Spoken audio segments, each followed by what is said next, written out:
sudah sebagai pegawai ASN yang diangkat berdasarkan berdasarkan SK, ya, berdasarkan SK dan diberikan upah sesuai dengan ketersediaan anggaran dari pemerintah daerah. Jadi dengan statusnya sekarang sudah sebagai ASN. Kalau kemarin itu masih WB, masih PTT atau mungkin GTT gitu, sekarang sudah sebagai ASN karena sudah punya nanti nomor induk, sudah ada, sudah seperti itu gitulah. Jadi memang sudah menjadi ASN, sudah mendapatkan nomor induk P3K atau nomor induk identitas pegawai ASN. Kemudian yang perlu Pada ketahui untuk perjanjian kerja nanti itu selama 1 tahun, tetapi bukan berarti nanti setelah 1 tahun yang seharusnya hilang, tidak. 1 tahun setiap penandatangan itu masanya 1 tahun. Nanti per 1 Oktober sampai dengan 30 September itu PK-nya. Nanti besok 1 Oktober lagi tahun depan akan datang lagi. Itu perjanjian kerjanya 1 tahun. Nah, kemudian karena jenengan itu sudah sebagai ASN, nanti jenengan mengerjakan atau membuat SKP, sasaran kerja pegawai. Jadi nanti akan bisa masuk link ke PMM sama seperti guru yang lain. Itu nanti harus membuat itu di kinerja. Itu nanti punya itu. Kemudian karena jenengan sudah sebagai ASN, nanti jenengan akan dilakukan evaluasi kinerja melalui tadi PMM sama ekip. Jadi yang menilai kepala sekolah, gitu nanti. Jadi sama seperti itu yang lain. Lalu berikutnya, nah ini ya masalah yang mungkin kurang memuaskan ya. Gaji minimal sesuai yang diterima saat dengan sebagai pegawai non ASN atau minimal sesuai dengan upah minimum daerah yang berlaku. Nah, kebetulan untuk Purbalingga mohon dimaklumi karena memang anggarannya masih terbatas, sehingga untuk gaji panjenengan itu belum sesuai UMR. UMR Purbalingga sekarang sudah 2.400.300. Ya itu nanti pada saatnya nanti akan sampai ke situ. Jadi jangan gajinya itu masih minimal itu, dan berdasarkan pada surat di sana itu ada ketentuan mengikuti masa kerja. Ada kurang dari 5 tahun, 5 sampai 10, lebih dari 10 tahun ya.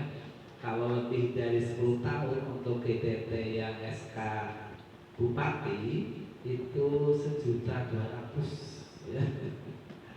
1.200.000 ya disyukuri lah ya. Untuk GTT yang non SK Bupati itu yang lebih dari 10 tahun itu 1 juta. Dan saya yakin rata-rata sudah 10 tahun atau 5 tahun gitu. Jadi itu nanti sudah ada aturan tersendiri.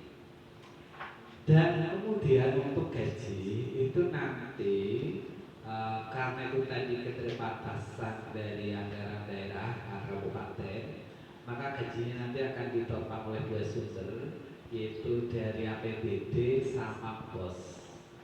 Dan itu sudah resmi karena pengajuan dari pemerintah daerah sudah diizinkan dari Kemendikbud untuk penggunaan dana BOS untuk menggaji panjenengan. Dan ketentuan berapa kisaran gaji BOS-nya berapa itu mengikuti jumlah siswa.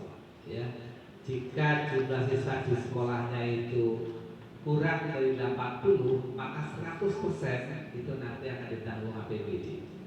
Ya. Kemudian dan seterusnya nanti ya, sampai kalau yang siswanya itu di atas 400 itu yang APBD hanya menanggung 30%, 70%-nya BOS. Nah ini pinter gitu, pinter.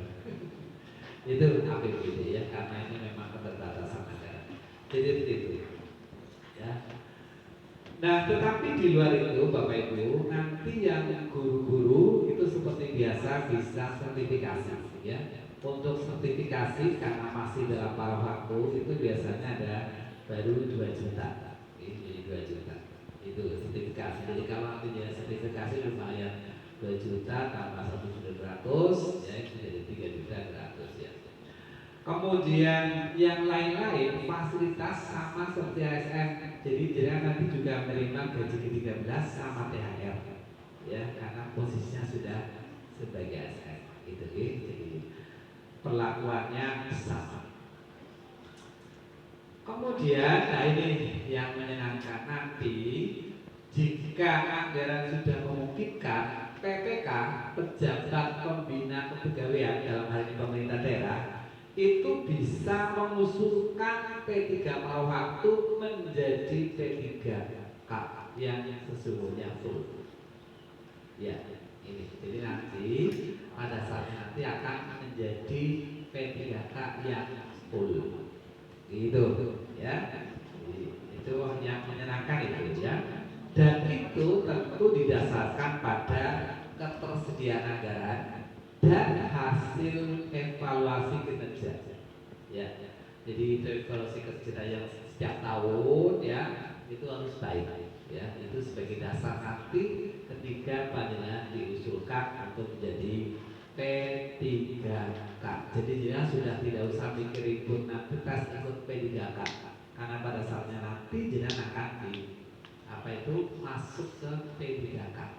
Dan biasanya informasinya ketika nanti ada kekurangan kebutuhan tenaga guru atau PTT ya, itu tidak akan membuka P3K tapi mengambil yang paruh waktu. Itu jadi dengan sudah caranya antri tok nunggu antri ya. Jadi pada saatnya nanti jenengan akan jadi P3K yang full begitu.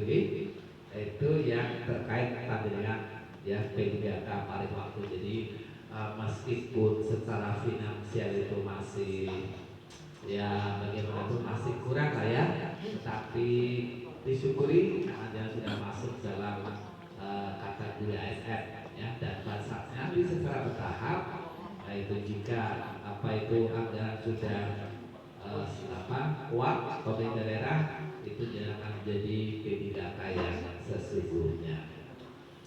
Kemudian untuk penggajian panjenengan itu nanti yang dari APBD itu akan melalui DPR Harta Perwira ya. Dan kebetulan nanti hari ini katanya nanti akan dibagi buku rekeningnya ya gitu. Jadi DPR Harta Perwira.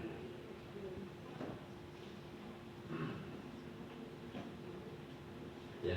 Kemudian yang lain terkait BPJS Kesehatan dan Ketenagaan itu full ditanggung oleh APBD. Ya, jadi jangan tidak membayar BPJS Ketenagaan maupun Kesehatan itu sudah ditanggung oleh APBD. Dan itu ya BPJS itu nanti sasarannya sementara yang jadi sasaran itu baru panjenengan tok ya. Jadi untuk anak atau mungkin suami itu secara mandiri, tapi yang jenengan yang bersangkutan itu sudah masuk dalam keanggotaan BPJS Ketenagakerjaan maupun Kesehatan. Fasilitasnya baru terbatas pada panjenengan. Itu terkait beberapa hal tentang P3K paruh waktu. Untuk jenengan lebih jelasnya, lebih pahamnya bisa nanti jenengan membaca tentang keputusan